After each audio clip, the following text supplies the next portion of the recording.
سعودی عرب کے نزدیک اسرائیل سے بڑا دشمن ان کا عربوں کے نزدیک وہ ایران ہے۔ پاکستان کے مقابلے میں ان کے لیے انڈیا جو ہے وہ بہتر ہے، کیونکہ وہاں اکانومی کے بھی مسائل ان کے حل ہوتے ہیں اور عیش و عشرت کے مسائل بھی ان کے حل ہوتے ہیں۔ لہٰذا بیکاریوں کی کوئی اوقات نہیں ہوتی، قوم کو بیکاری بنا دی ہے۔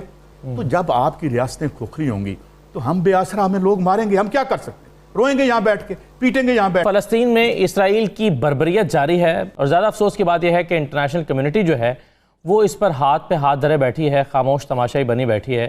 وہ جن کے پاس طاقت ہے وہ خاموش ہیں، اور وہ جو بول رہے ہیں شاید ان کے پاس طاقت نہیں ہے۔ ایسے میں سوال یہ پیدا ہوتا ہے کہ فلسطینیوں کی جانوں کو محفوظ رکھنے کے لیے کون کیا کر سکتا ہے؟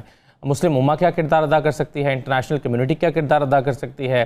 عرب ممالک کا کیا کردار ہے؟ کیونکہ عرب ممالک کے اپنے انٹرسٹ کی وجہ سے اسرائیل کی طرف سافٹ کارنر ہے، تو کیا اس معاملے پر عرب ممالک کے تعلقات اسرائیل کے ساتھ ویسے ہی رہیں گے، خراب ہو سکتے ہیں؟ کیا وہ کوئی کردار ادا کر سکتے ہیں یا بدستور خاموش رہیں گے؟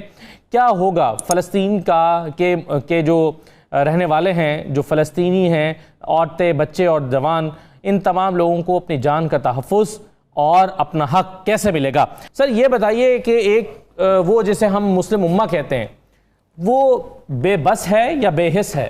انٹرو میں بھی کہہ دیا، اور مسلم امہ میرے خیال میں ایز اے امہ ایگزسٹ نہیں کرتی۔ ہم سب لوگ حج کے وقت تو اکٹھے ہو جاتے ہیں، اس کے علاوہ تمام تر حکومتوں کے اپنے پولیٹیکل عزائم، اپنے جغرافیائی عزائم، اپنے جیو اسٹریٹجک عزائم اور جیو پولیٹیکل عزائم، اپنے ٹریڈ کے جو مقاصد ہیں وہ سب تقسیم ہیں۔ سب اپنے اپنے فیفڈمز کے اندر رہتے ہوئے اپنے اسٹیٹ کا دفاع تو کر رہے ہیں، لیکن بحیثیت امہ ہم لوگ کبھی نہ اکٹھے ہوئے ہیں اور نہ مجھے اس کے کوئی امکانات نظر آتے ہیں۔ یہ بڑی ایک انفارچونیٹ ریئلٹی ہے، ورنہ ایک چھوٹا سا ملک 70 برس سے 1948 سے آج تک کس طرح ایک بربریت کا نشانہ انہوں نے فلسطینینز کو بنایا ہوا ہے۔ جو کچھ ہو رہا ہے یہ پوری دنیا دیکھ رہی ہے، یہ اسرائیل نہیں کر رہا، یہ امریکہ کر رہا ہے، اسرائیل کر رہا ہے، اور پورا ویسٹ ان کے ساتھ کھڑا ہے، جبکہ مسلم امہ آپس میں ڈیوائیڈڈ ہے۔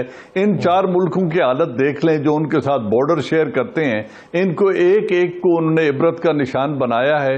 ایجپٹ کی حالت دیکھ لیں، سیریا کی حالت دیکھ لیں، عراق کی حالت دیکھ لیں، جارڈن کی حالت دیکھ لیں، تو اور ایران کے اوپر جس طرح کی سینکشنز اور جو کچھ لگا ہوا ہے، تو مسلم امہ کو تو انہوں نے معمر قذافی، صدام حسین، ان کو ایک ایک کر کے اس طرح پامال کیا ہے کہ باقی سب بیٹھے تماشا دیکھتے رہے ہیں۔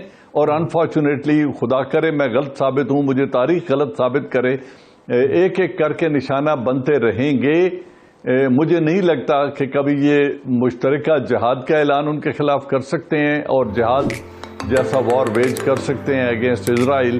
یہ ایک بڑی انفارچونیٹ سچویشن ہے۔ موریلٹی نام کی کوئی چیز انٹرنیشنل پولیٹکس میں یا ریال پولیٹکس میں ہوتی نہیں ہے۔ سو اگر ہم یہ ایکسپیکٹ کرتے ہیں کہ کوئی اخلاقی اقدامات اٹھائیں گے، رہی یونائٹڈ نیشن سیکیورٹی کونسل اور یونائٹڈ نیشن، تو وہ ایک ٹاک شاپ ہے اور ایکسٹینشن ہے امریکن پالیسیز کی، اور وہ 5 ویٹو پاورز نے اسے بالکل ایک غیر فعال ادارہ بنا کے رکھ دیا ہے، جہاں سے لوگوں کی کوئی ریلیف، مظلوم اقوام کو کوئی ریلیف نہیں مل سکتی۔ صحیح۔ وہ ایک سید قاضی صاحب وہ کہتے ہیں کہ عصر اقبال کا شعر ہے، عصر حاضر ملک الموت ہے تیرا جس نے قبض کی روح تیری دے کے تجھے فکر معاش۔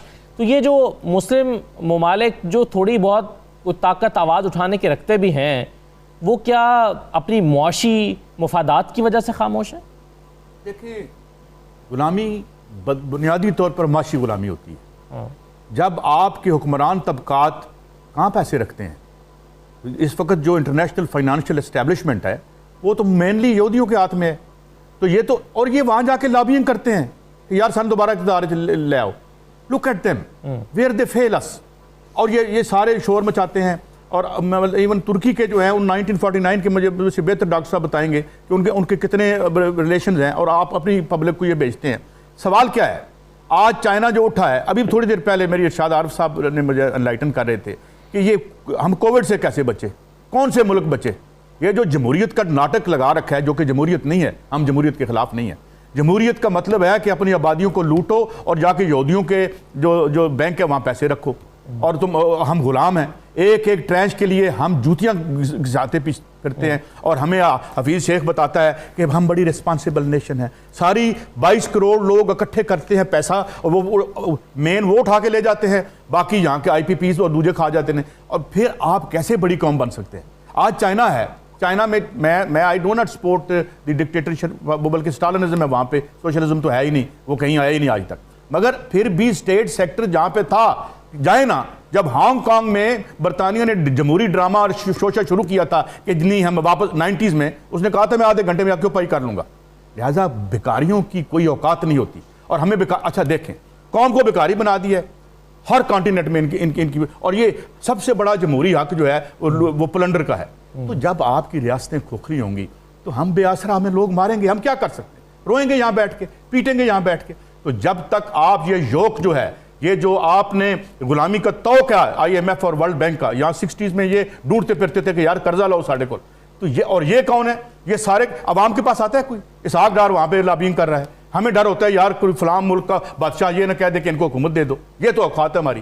تو ہم کیسے پاؤں پہ کھڑے ہو سکتے ہیں؟ معاشی آزادی سے, انٹرنیشنل فائنینشیل سسٹم سے بغاوت کر کے, سود کو ختم کر کے, اور سودی معیشت سے بغاوت کر کے ہم جو ملکوں نے کیا ہے, چائنا آپ کے سامنے ہے, جن کی لیفٹ کی بیک گراؤنڈ تھی, جہاں اسٹیٹ کا زیادہ انٹرونشن تھی معیشت میں, ان کو دیکھیں وہ کورونا سے بھی بچے, ان کی معیشتیں بھی ہم سے بہتر ہیں. تو میرے خیال میں وی شوڈ جو روٹ کاز ہے ہماری ذلت کی, ہمیں اس پہ بحث کرنی چاہیے اور سوچنا چاہیے, اور ہمارے انٹیلیجنس شیئر کو بھی سوچنا چاہیے. صحیح ہے. اچھا شاہ صاحب, یہ طیب اردگان صاحب نے پچھلے 24 گھنٹے میں تقریباً 20 کے قریب سربراہان مملکت سے رابطہ کیا ہے. آپ کے خیال میں ترکی تنہا کچھ کر سکتا ہے, یا عمران خان صاحب اگر چاہتے ہیں ان کے ساتھ مل کر کوئی راستہ ہے ان کے پاس؟ 2-3 چیزیں ہیں, وہ بالکل راستہ ہوتا ہے. جس وقت بھی کوئی صورتحال مشکل ہوتی ہے تو اس میں ایک راستہ موجود ہوتا ہے. پرابلم یہ ہے کہ ہم یہ سمجھیں کہ کیا اسرائیل کو ہم نے ایسولیشن میں دیکھنا ہے, یا ایک جو پرسپیکٹیو ہے اجتماعی دنیا کا, اس میں دیکھنا ہے. صحیح. اگر تو ہم دیکھیں کہ اسرائیل کو ایک چھوٹی سی یہودی ریاست کے طور پر, تو ہم غلطی کریں گے. اگر ہم مسلمان ممالک کو بھی صرف حکمرانوں کے نقطہ نظر سے دیکھیں تو پھر بھی ہم غلطی کریں گے. مسلم امت جب تھی تو 65 کی جنگ میں آپ چھوٹا ملک ہونے کے باوجود, یعنی دفاعی طور پر اپنے دفاعی صلاحیت کے اعتبار سے آپ کے پاس نہ تو کوئی اسلحہ تھا جدید قسم کا, اور نہ آپ کے پاس وسائل تھے. بچ اس لیے گئے تھے کہ انڈونیشیا آپ کے پیچھے کھڑا ہوا تھا, مصر آپ کے پیچھے کھڑا ہوا تھا, ترکی آپ کے پیچھے کھڑا ہوا تھا, سعودی عرب کہیں سے آپ کو اسلحہ مل رہا تھا, کہیں سے آپ کو پیسہ مل رہا تھا, کہیں سے آپ کو ڈاکٹر آ رہے تھے, کہیں سے آپ کو ادویات مل رہی تھیں, اور آپ نے ایک بڑی قوت کا 5 گنا بڑی قوت کا اس وقت مقابلہ کیا ہے. اس وقت بھی ہم کوئی ایٹمی طاقت نہیں تھے کہ انڈیا کا ہم نے مقابلہ کر لیا ہم نے, صرف اس لیے کہ مسلمان اکٹھے ہو گئے تھے. لیکن اس کے نتیجے میں ہوا کیا کہ ہمارے جو دشمن ہیں, ہم پہلے تو یہ سمجھیں کہ ہمارا کوئی یہودی اور کوئی عیسائی ہمارا دوست نہیں ہو سکتا.